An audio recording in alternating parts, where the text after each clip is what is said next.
everyone. Greetings for the day. I am Priyanjali from All About Skin Wellbeing. I'm sure all of you must be keeping good health. We all know taking good care of your skin is important more than just your appearance.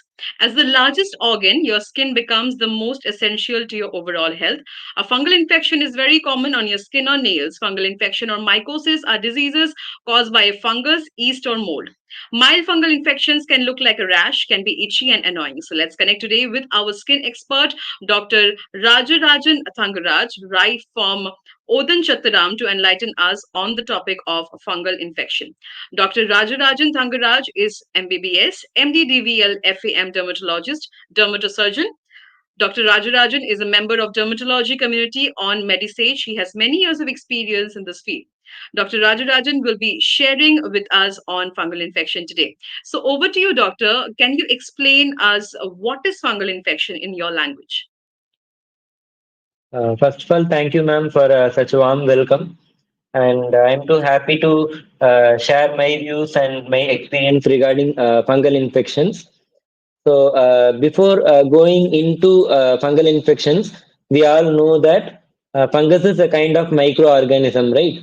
Like it can be a part of normal commensal in our body, or it can get transmitted from outside the environment. Right. So, as far as my OPD is concerned, like two to three fungal infections are very common. One is dermatophytosis, which in layman term we call it as ringworm. Second one is pityriasis versicolor. And third thing is candidiasis, which we otherwise call it as yeast infections. So, if you're asking me about type of fungal infections, some of them are superficial. That is, they infect only outermost portion of the skin, then hair and nail. They do not go beyond that. The other type is deep fungal infections, where they can affect some of the deeper organs like your lungs or gastrointestinal tract or your nasal cavity, oral cavity. So these are the types of fungal infections, and I think today's topic we will be focusing more on superficial fungal infections like ringworm and yeast infections. Right. So, doctor, does fungal infection in different areas in our body means different causes behind it? Yeah, like it is two-way. It is two-way. Like a single fungal infection can present in various parts of the body. Like I told you, ringworm infection can occur in your scalp, then it can occur over the trunk, or it can occur in the flexural surfaces, like your armpits or groin. So, like same kind of organism can affect different parts of the body. And again, you can have like two or more fungal infections, which can occur in same areas also. Like for example, ringworm and pityriasis versicolor can occur together also. Like most of the people, they have coexisting infections in same place. So it's either way. Right. We are having a slight interruption in the connection. Yes, doctor, we can hear you right now.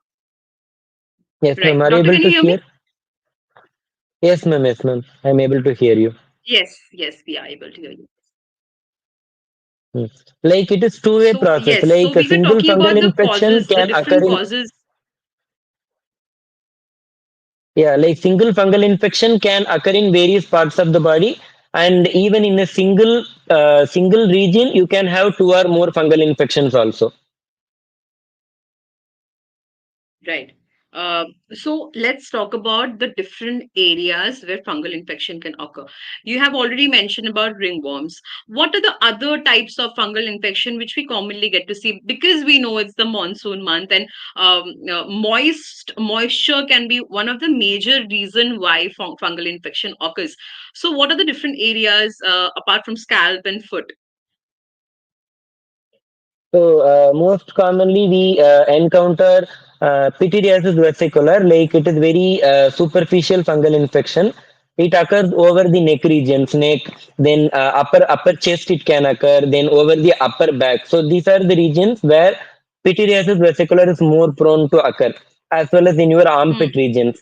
Whereas if you take ringworm infection, it can literally affect any part of the body, like in your armpits, in your trunk. Then if you it can occur around the genital regions also. Genital Hmm. region, then over like behind the knees, in front of the elbows. Then apart from that, nail region also can get affected because of the fungal infection. So this like hair also can get affected. Like whenever scalp is getting affected, like hair is also more prone to get fungal infection along with scalp infection. Right. Now, speaking about the kinds of fungal infection which you have already mentioned, nail you mentioned, and then basically we are saying that the folds where moisture normally accommodates, those are the main areas where fungal infection is usually Yeah. targeted. Speaking about nail infection, doctor, we see a lot of women doing the household works who are almost every time in contact with water. So, can that be a major reason why the fungal infection occurs in the nail area? Yeah, that is the most common reason. Like whenever we inquire the patients who are having nail fungal infection. So nail fungal infection, like they can present as acute emergency also. Sometime patient will have like severe swelling over the swelling around the toes, around the nail region, or sometimes without any symptoms also they can present. They may be having the infection for a longer period. So one of the most common reason is like particularly after washing the clothes. So like during washing the clothes, they tend to soak their foot in the water for a longer period of time. So after completing their household chores, and if they are not drying out the areas properly, like they can use tissue papers, or they can use some dusting powders or something like that. And if they are not drying out the areas properly, and if the moisture is retaining there for a longer period, because if you are taking the fingers, you are having the nail folds. Inside the nail fold, there is more chances of water getting accumulated, and that itself is a thriving area for fungus. Mm-hmm. Right. Doctor, normally what I have seen in my experience so far is women specifically who are suffering from nail fungal infection, they almost give up. So, I have heard almost everybody saying me this, that this is not getting cured and it won't even get cured. We normally get to see the thickening of nails or lines, black lines in the nails. So are those also a kind of fungus? And also tell our viewers that is it curable? Yeah, like nail fungal infection, we can cure it, but the time interval, like the duration of treatment is unconventionally very longer than comparing to the routine skin infection, because skin infection tend to settle like within like 2 to 3 months of treatment, but nail fungal infection sometimes it can take up to an year, like 6 months to 12 months. It is the most common duration of treatment. Sometimes it can take even longer than that. So, like if the patient is coming very earlier, like if the patient is having like only 1 or 2 nail infections, very limited nails are getting infected, and if they are presenting to a dermatologist very earlier, then the duration of treatment is very short, like within 1 month or 2 months. Like even without giving any tablets, like lot of nail lacquers are available. With that itself, the patient can attain cure. But if they are neglecting it for a prolonged period, like if they are coming to dermatologist after like 5 to 6 months after the onset of the disease, then it becomes difficult to cure. Like we need to give oral antifungal for a period of 6 to 8 months, and then it becomes difficult to cure. Right. We are having a slight network glitch, so we are trying to get doctor connected. We believe everybody is still connected with us. We are Hello. talking about a very important. Yes, doctor, we can hear you. Right.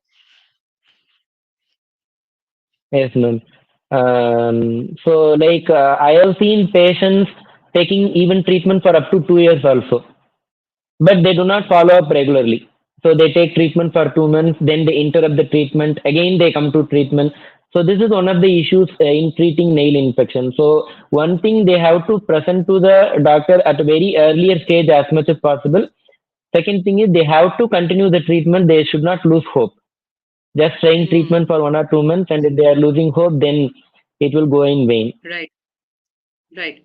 Right. So basically we are saying, because we are particularly talking about nail fungal infection. Now it's a kind of stubborn infection, it which Yeah, normally takes a little more time than the rest of the fungal infection which yeah, appears in our body. So yes, not losing your hope, and as we always say, precaution is better than cure.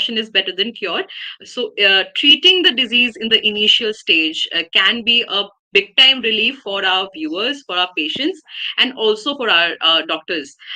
Moving ahead, doctor, please tell our viewers, is fungal infection contagious? I mean, if somebody in our family is already suffering from fungal infection, is there a chance that the other members can also get affected by it? yeah, definitely. Fungal infections, there are a lot of modes of spread of fungal infection. The first one is direct contact with already infected family members. And second thing is through fomite transmission. So not only through direct contact, and if they are using same towels or like same beddings or like same combs, like in case of scalp infection, if they are using same combs, the patient can get scalp infection. If they are using same beddings, towel, same cloths, and through this kind of fomites also fungal infection can get transmitted. Right. So it is What always if advisable to use separate cloths. Right, right. So, of course, this can be one of the suggestion, that using your own personal items can be one Yeah, of the suggestions or advice which we normally suggest our patients.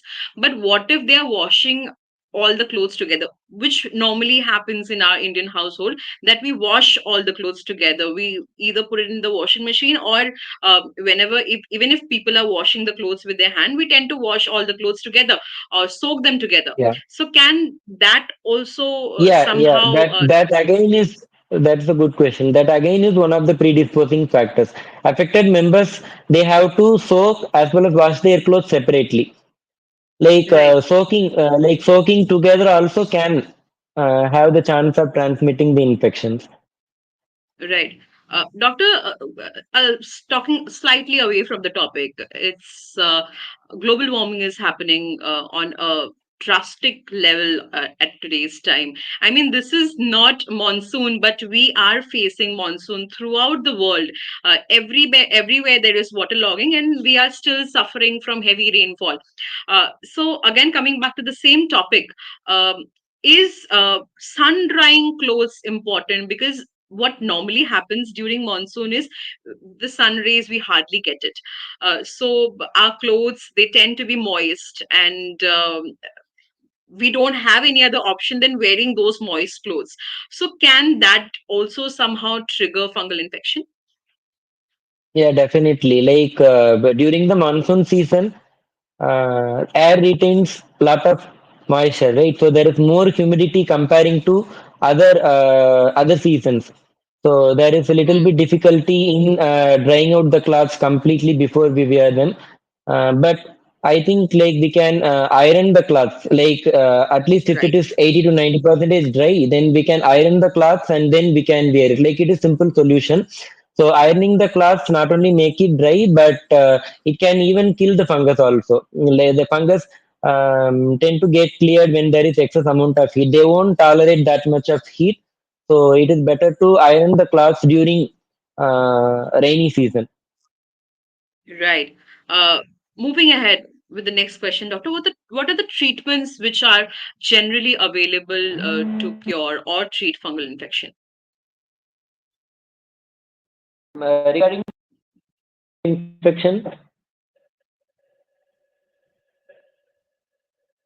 hello. Yes, doctor, we can hear you. Regarding the treatment of fungal infections, like we have a wide range of options. You have topical treatments, that is which you apply in the form of creams or lotions or ointments are available. Then, in Hmm. case of fungal infection of feet or in your flexural surfaces like armpits or groin region, you have dusting powders. And then for this pityriasis vesicular, you can use even anti-dandruff shampoo. They are very much helpful in clearing. pityriasis versicolor. So shampoos are available, soaps are available. So these are coming under topical treatment. Whereas systemic treatment, which includes most likely the tablets and capsules which we routinely give, like antifungal tablets. So these are the two important forms of treatment which are available for clearing the fungal infections. Right. Now that we know about the treatments, doctor, can consumption of antifungals for a long time be somehow risky? Are there any side effects? Yeah, definitely. Like any kind of oral medications, if you are taking for a longer period of time, they will have their own side effects. Like we commonly prescribe itraconazole, terbinafine, ketoconazole. So they come under azole group of drugs. So there are a lot of azoles which are available. So they can cause like liver dysfunction or renal dysfunction if it is taken for longer period of time. So whenever your dermatologist is giving you medication for a prolonged period of time, we will definitely monitor liver function as well as kidney function. And if there is no problem with that, then it is okay to continue the medication. And apart from that, there is an inconvenient side effect for ketoconazole. Ketoconazole, you know that lot of keto shampoos, keto soaps you are using, but Right. ketoconazole, if it is taken orally for a prolonged period of time, it can lead to gynecomastia, that is enlargement of male breast. So a patient comes for a simple treatment and he can land up in a very inconvenient side effect. Apart from that, the patient can develop pancreatitis or neuropathies. So a lot of side effects are there, but we can monitor. We can still monitor by doing simple routine blood checkup to periodically see if at all there is any dysfunction is there. Right. Yes. So, because we are talking about the medications here, the kind of treatments which are available, we normally tend to see that the patients nowadays they usually go for self-medication, especially when we are talking about fungal infection. You already mentioned the ozols, so we know the medications which treat fungal infection, either maybe the powders or the external applicables which we normally get in the market, or we visit the chemist and the chemist would suggest some medications which we normally do when we are Yeah. self medicating. So can self medication be harmful for the patients, especially for fungal infection? Yeah, like see, most like around if I am getting 100 cases per day of fungal infection, 90 percentage of them they go to the pharmacy and they tend to get steroids. I don't know like how they land up getting steroid medications, but still most of them they are using steroids for fungal infection. Only 10 percentage of them they somehow luckily escape. They get some proper medication from pharmacists. Still, it is a wonder like how most of the people they are ending up in steroid medication. So steroids, what they do is like if the patient is applying for a few days, initially in 3 to 4 days there is rapid relief of symptom. They only produce symptomatic relief. So itching will get reduced, redness will get reduced, but on the other hand, fungus keeps on growing. So it is not clearing the root cause of fungal infection. So Hmm. in case if you need to get cleared of fungal infection, fungus should get cleared. But what these self medications do, they are only providing symptomatic relief as well as it is promoting the fungal growth. So as soon as the patient stop these steroid medications, they get rebound fungal infection because already the Hmm. fungus has overgrown because of the steroid usage, and they get severe itching as soon as they stop this self medication. And apart from that, steroid they have their own side effects. So they produce thinning of the skin. They get stretch marks, and sometimes if they are using steroids over the face, sometimes you will get ringworm over the face also. Face is such a delicate area, and if the patients are unaware of the steroid content in the over-counter medication, and if they are using steroids over the face, then they will damage their face. Sometimes there is thinning of the skin, the face becomes pinkish in color. Sometimes they will have beard overgrowth, facial hair growth also. If they are using the steroids. So steroids Right. have their own side effect as well as they are promoting the fungal overgrowth. Mm-hmm. Right. Uh, So another condition which we normally get to see in today's time is, last time I was attending a seminar where the doctor, they were presenting their part of the topic, and we were talking about fluconazole. So we know that fluconazole can treat fungal infection. In fact, it was widely used at one time, but nowadays we get to see that the fungal infections are not, fluconazole is not sufficient to treat the kind of fungal infection which we get to see. So are we saying that the fungal infection, because of steroids or the widespread of self medication, are somehow getting immune, that we have to change the medications nowadays? yeah, a lot of times steroid usage can lead to resistance. Resistance means like fungus Mm-hmm. itself, it will develop a mechanism so that it can counteract the medicines which we are giving. So the conventional medicines like fluconazole, like ketoconazole and miconazole, they were being used in the past days. But nowadays we have to switch over to a lot of recent medicines like loliconazole, cyclopyroxolamine, terbinafine. So all these are like newer medicines. Again, steroid usage are like self-medicating. So even if the patients they are getting a proper medicine from the pharmacy, they do not continue it for the required period of time. If they are stopping the medicines prior itself, like if they have to consume it for like 1.5 to 2 months, but even if they are self-medicating with proper medicine, but for a limited period of time, then the dosage becomes suboptimal. They do not take the proper dosage. So that Mm-hmm. itself will lead to resistance to the conventional antifungal agents like your fluconazole or ketoconazole. Right. So Right. self-medicating as well as taking it for a limited period of time. Those two are important reasons for resistance. Right. So, what we always suggest our patients, one being not to opt for self medication. It can be the worst thing you are doing to yourself, your health. You Yeah. are somehow not minimizing the risk of your health. You are putting your health at your risk. Money is one of the factor why we go for self medication and why we don't visit the doctor. But somehow you end up spending a lot more than what you should spend. Also, it becomes a huge time hassle for the doctors as well. So what we would always suggest our patients is, please do not go for self medication. It can be a lot more easier for you as well as your doctor. And secondly, the kind of precautions which we are talking about for fungal infection, those are the basic things which we have to apply. Now, moving ahead, doctor, you also mentioned that genital area is another area where we get to see fungal infection occurring. So the first question for you would be, for women who are suffering from fungal infection in the genital area, which is very much common. Why, we will also talk about that. But whom should they visit first, a dermatologist or a gynecologist? Like I would suggest anyone, like even gynecologists, they handle a lot of fungal infection cases. So, like most of us, either dermatologists or gynecologists, like we are like fungal infections are pretty easier to diagnose. Like either, like Hmm. even a normal doctor can diagnose a fungal infection in the genital area. The diagnosis is Hmm. important. Like as soon as we diagnose it, we can start proper treatment.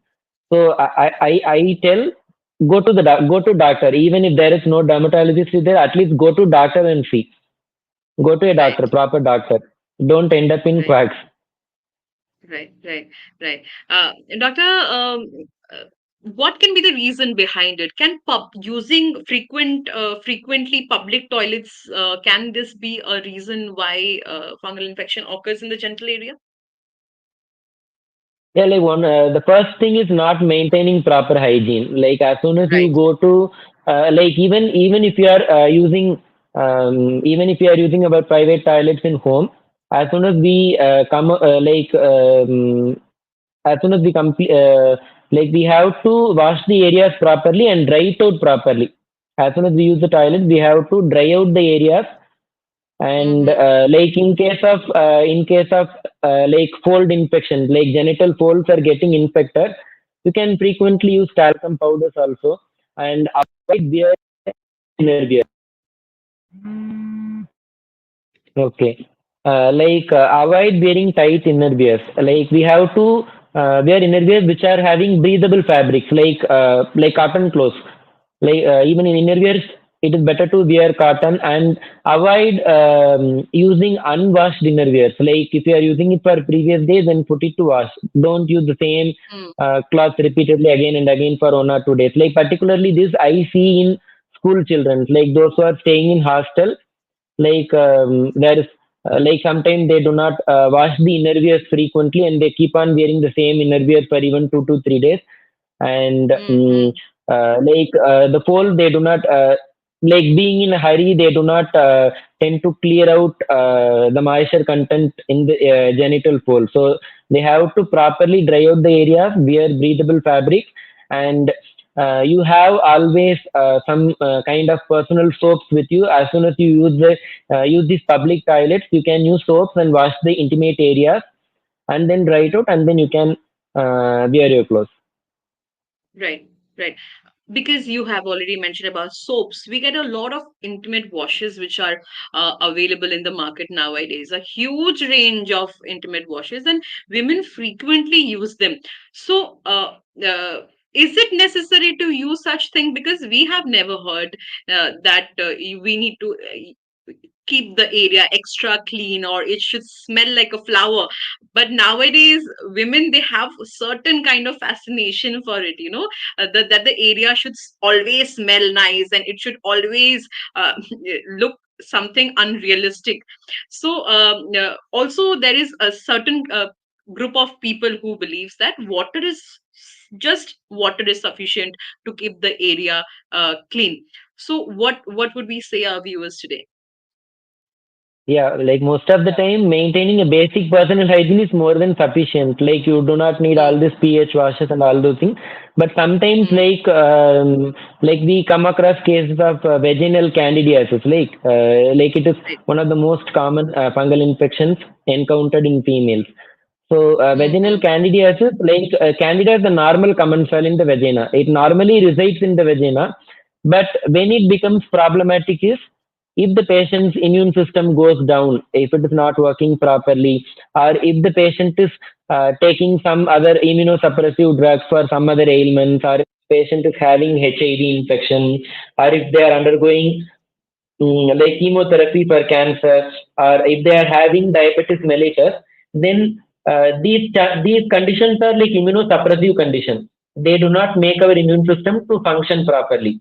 And if like some of the patients, they may be taking hormonal treatments, and some of them they may be having vitamin deficiencies like vitamin B6, B12, or vitamin C deficiency. So all these conditions, they can predispose to vaginal candidiasis.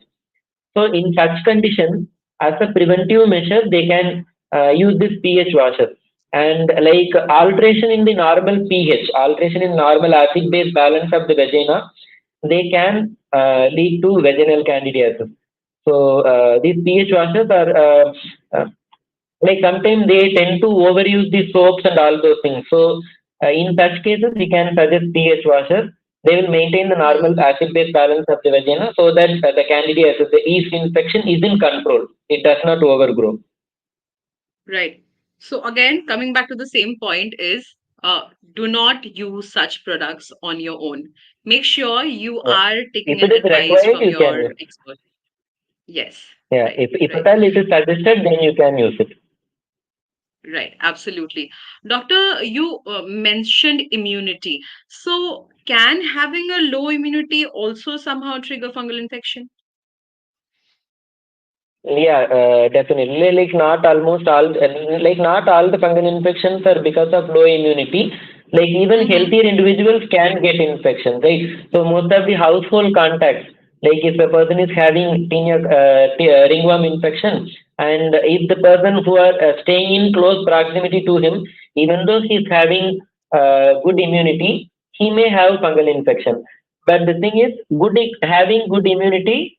the time taken to clear the infection is a little bit fast. Those are having good immunity, the treatment time Right. will be little bit lesser. Right. So, because we are talking about immunity, what are the kind of food or food habits which can boost the immunity of a person? Like as such fungal infection is concerned, there are no specific foods like you need to take to boost our immunity.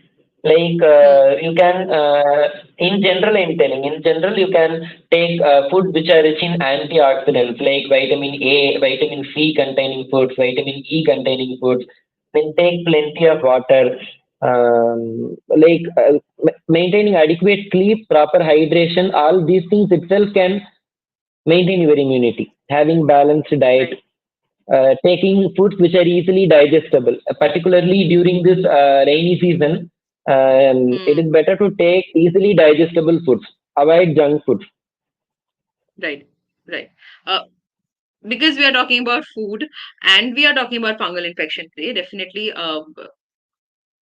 it goes for same for all the kind of diseases. Avoiding junk food, Yes. avoiding unhealthy food, avoiding over oily food can lead to a wholesome development of your health. It's not just about fungal Yeah. infection, but about all the diseases. Food plays a very important role. The kind of lifestyle we are living plays a very important role. So make sure everybody is leading a healthy lifestyle. At least try getting up in the morning, taking the first sun rays, eating healthy, drinking enough sufficient amount of liquid.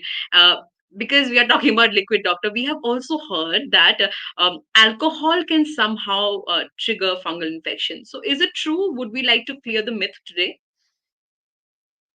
Yeah, like actually there is no myth, but alcohol overall it reduces your immune function. Overall, it reduces immune Mm, function, and particularly, like I told you, like candidal infection of your vulvovaginal candidiasis. So right. there is some connection between yeast infection and alcohol intake, particularly in women. Like in our country, like I don't know about the alcohol consumption among women. That is very rare to come across. But overall, alcohol reduces your immune function, Right. What about and pregnant women, doctor? Can we suggest them oral fungal infection? Uh, oral medications. Would it be medications. safe for them to consume those? Like during the first trimester, like we have 3 trimesters. During the first 3 months, it is better to avoid any kind of oral fungal medications. Mm, Like unless until it is necessary, you have a lot of safer agents like terbinafine or even fluconazole is safer during pregnancy, but still it is better to avoid during the first 3 months because like we do not know who will end up with which side effects. But in second and third trimester, it is very well safe to continue oral medications. So in first trimester, we have to see whether it is if there is any necessity to give fungal medication. Only if the patient is having widespread infection, like for even like 1 or 2 lesions, there is no need of giving antifungal medications. Topical medications will work better. So if at right. all there is any need to give antifungal medication, defer it till second or third trimester. Right, right. Doctor, in case if anybody would want to know amongst our viewers today, how long does it take for someone to get cured from a fungal infection in the initial stage if the fungal infection is not stubborn? Yeah, like if the patient is having like 1 or 2 lesions and if they are presenting directly to a dermatologist for the first time, Mm, most of them they will have rapid relief of symptoms within 2 weeks of time.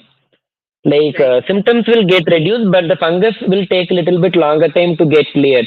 So even if the Mm, patient is complaining, like I used to tell my patients, like I'm giving you medication for like 2 weeks time. After that you have to come definitely, but most of them they don't do that because their symptoms get relieved, so after that they do not come again. But what is the mm, problem is symptoms get relieved, but the fungus gets only partially cleared in the first 2 weeks time. Still the fungal right. remnants will be there, so that will Mm, take minimum of like 1.5 to 2 months to get cleared. Even with complete treatment, it will take like 1.5 to 2 months to get cleared. So I used to advise my patients Like even if you are not having any symptoms at all, don't do not stop your medications without consultation. So you have to take minimum of like 1 month to 2 months of time so that your fungal infection gets completely cleared in one go, so that you do not Hmm. keep on getting the fungal infection. So Right. minimum of like 1 to 2 months time it will take. Right. Doctor, fungal infection not getting cured. I mean, we all are struggling from this. We all know that there is a tendency of reoccurrence when we are talking about fungal infection. So, why does this often reoccurs? I think everybody can relate to this question, and everybody is worried right now that once it happens, there is always a tendency of reoccurrence. How can one get rid of it? Yeah. So the first one is I already told you a topical steroid Hmm. usage. So that will make the fungal infection resistant to most of the antifungal agents which we are giving. So that is one reason. Second thing, again purely lies over the patient. So the patient do not complete the treatment.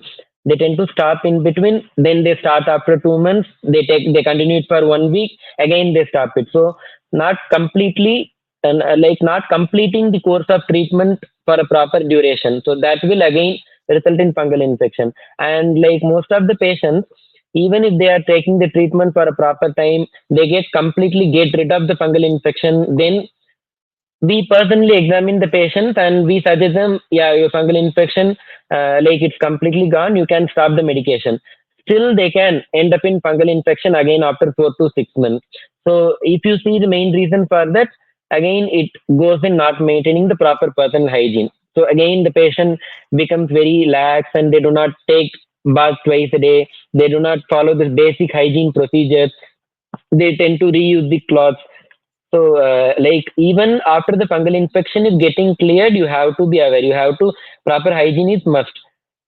Right. Then wearing the clothes. Like whenever you are going to a crowded place, or like we do not know. Like even if you are traveling by buses or even if you are going to public places, again there is more chances of getting fungal infection. So once you return from those areas, take bath. Is it like simply taking bath twice a day can prevent the fungal infections, recurrent fungal infections. Right, right. So hygiene is one of the thing. Self-medication, of course, not opting for self-medication and stopping the medication and not staying connected with your doctor once you have been, uh, uh, once you have been dealing with fungal infection or once you have been suffering with fungal infection. These are the basic reasons why we get to see the reoccurrence. With that, I can see some question coming up from the viewers, doctor. The first question comes from Kailan Singh, who asks, what is fungal biotechnology?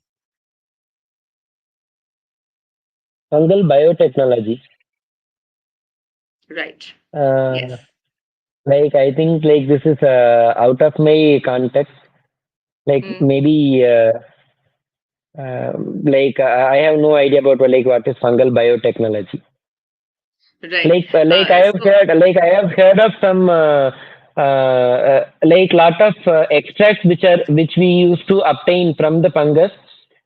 Like mm, they are being used as antibiotics. Maybe I don't know exactly what he's asking about, but lot of fungal extracts like streptomyces, like a few fungal species, their extracts are being used as antibacterial agents. Like they are very much active against the bacteria.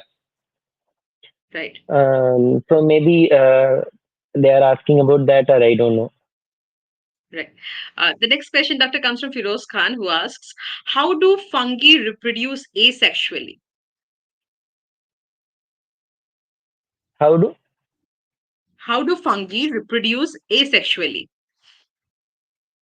Yeah, if you see this candidal fungal infections, there is something called spore formation, like budding of the yeast are there. So Hmm. in that way, candidiasis can reproduce asexually. Like there is budding of the yeast, like the cell wall protrudes itself under favorable condition. There is no need for sexual reproduction. The fungus itself undergoes division from its own cell wall. So in that way, it can go for asexual reproduction. Candidiasis is very well known for asexual reproduction. Right. The next question comes from Raju, who asks, what role do fungi play in ecosystems? Ecosystem. So, Yes, okay. As far as our body concerned, ecosystem, I don't know. We have a lot of bacteria, funguses, fungi, virus, everything there exists in ecosystem. Everything they are in symbiotic relationship with each other. Like one control the growth of other, one prevent the growth of other. Same way, they are even if you are taking our body ecosystem, that's the same. Like. Like there are a lot of normal funguses which are existing in our body, so they control the growth of some pathogenic bacteria. They prevent the growth of pathogenic bacteria. So even the fungus is good for our body. Like normal funguses are there, like they are good for our health also. Like even the candidiasis is a normal commensal, and it will prevent lot of virulent pathogens to grow. right. And the last question, Doctor, today comes from Akshay, who asks, how do fungi obtain nutrients? Yeah, like if we take our body, as I told you, the pityriasis versicolor feeds on sebum and sweat. Like if you are taking sebum, that is entirely composed of fatty acids. So the fungus feeds more on the fatty acid sebum, and even in our skin is composed of a bilipid layer. Again, that contains cholesterol, right? So cholesterol is a good feed for the fungus. So fungus feeds on cholesterol, and it breaks down the cholesterol into fatty acids and triglycerides.